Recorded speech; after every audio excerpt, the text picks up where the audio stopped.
Sana all, naka Pinarello, sana all Campanolo. Ginagawa mo. So ayun mga malakas, we are here at Robinsons Place Butuan as we check out the displays of mga sana all na bikes. So let's go with the Cannondale Lefty Ocho.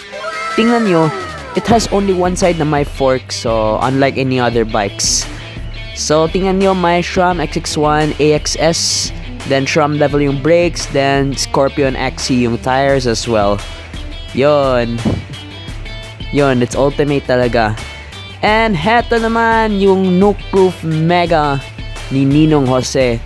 This is an all-mountain or enduro bike. So, yung brakes as well as yung group set is Shimano Diore XT. So, full sus ito. So, this is purely RockShox and Shimano pala. So, this is actually somewhat a clean spec naman. So, let's take a look at this Lynskey GR300 gravel bike. So, eto naman, may titanium frame. So, let's get closer. Eto naman, yung Schwab's CX Pro tires. I don't know if pang gravel talaga or pang cyclocross. Then, hydraulic disc brakes. And Shimano GRX group set as well. This group set is clearly larger than any road bike group set.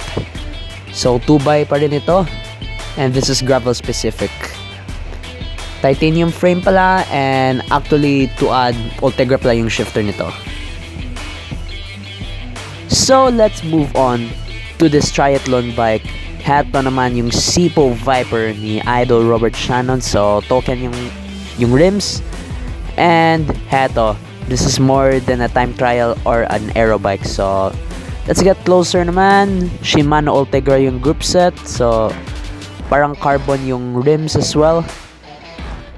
And heto naman yung aero bars, in which iba yung shifters din sa road bike, which will be featured later.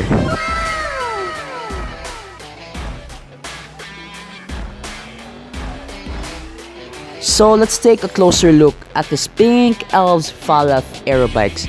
So tingnan nyo, yung frame hindi ganong mahal. However, the rims as well as the other parts are so expensive. Let's take a look at this Envy rims as well as the Shimano Ultegra R8000 group set. And this is a rim brake bike. My Continental Ultra Sport tires rin. Unlike the super bike and super expensive bike, this is an S-Works Venge Peter Sagan edition, in which this is a bike in honor to one of the famous all-rounders of the cycling history. So let's take a deeper look. Dura-Ace pala yung crank, however the other parts of the group set are Shimano Ultegra. And this is a disc brake road bike. And by the way, Roval CLX 05 pala yung rims.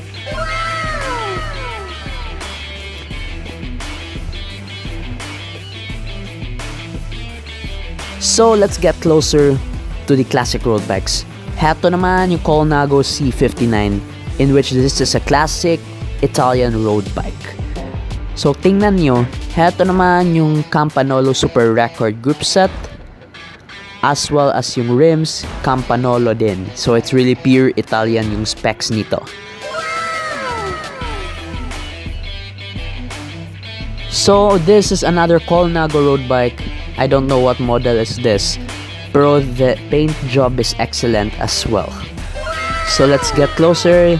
This has Shimano Dura-Ace crankset and the whole group set as well as the rims. So it's really a performance bike in classics. Up next is a Scott Speedster S, in which excellent talaga yung frame paint nito, parang titanium. So this is also equipped with Shimano Dura-Ace, also the rims. So parang classic tour bike na ito. And this is another Colnago road bike.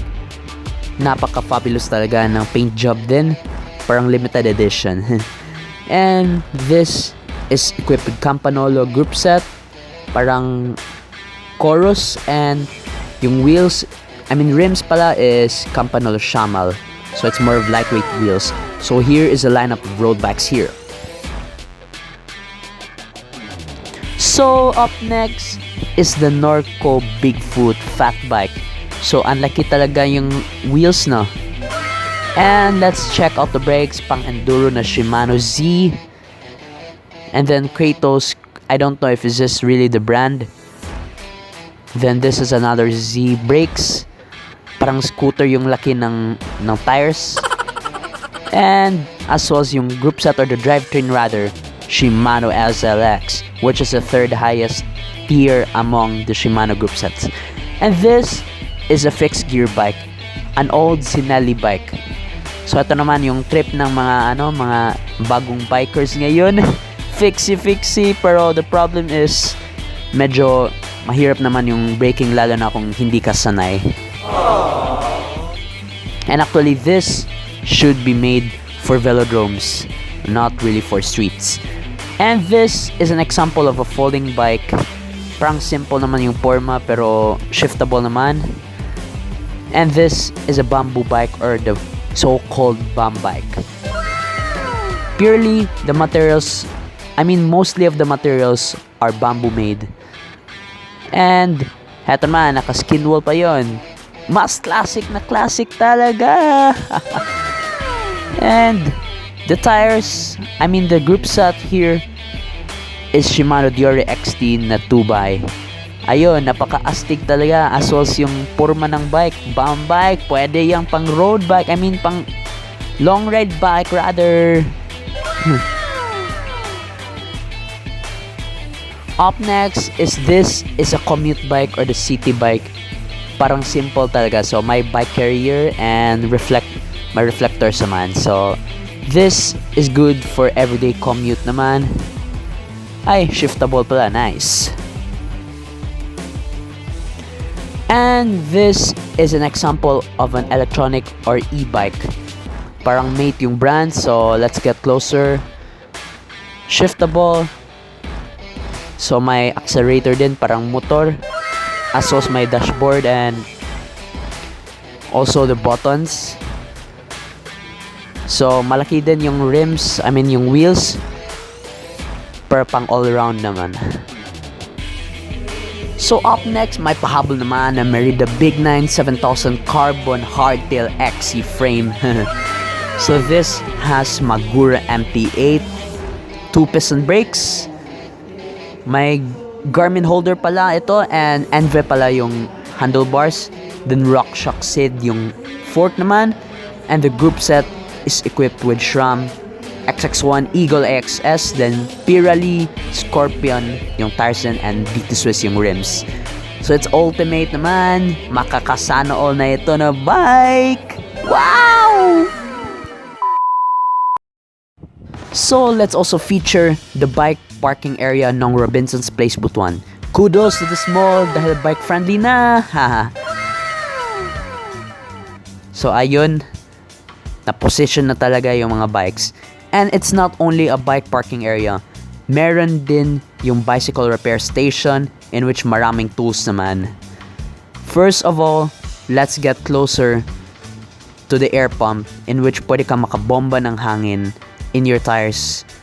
Insufficient PSI or air pressure. Up next is also the other tools in which if you want to troubleshoot or if you want to adjust something, no problem. All the tools are here. As long as saktong position naman. Anyways, let's move on and let's give an excerpt of one of the speeches.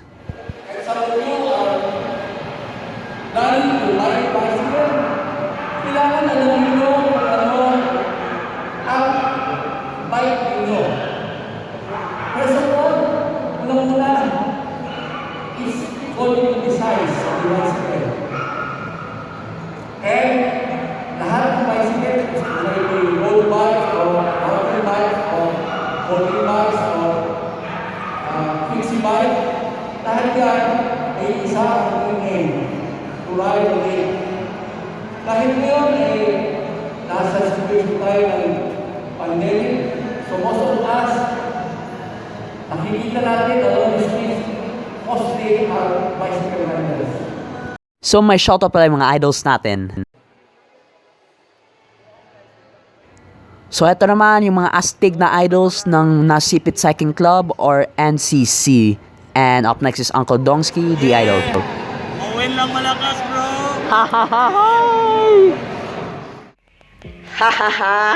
Ha! So yon pala mga makakasana all na bikes spotted at the Robinsons Place Butuan, plus the opening of the bike parking area, and it's even friendly for bikes mga malakas.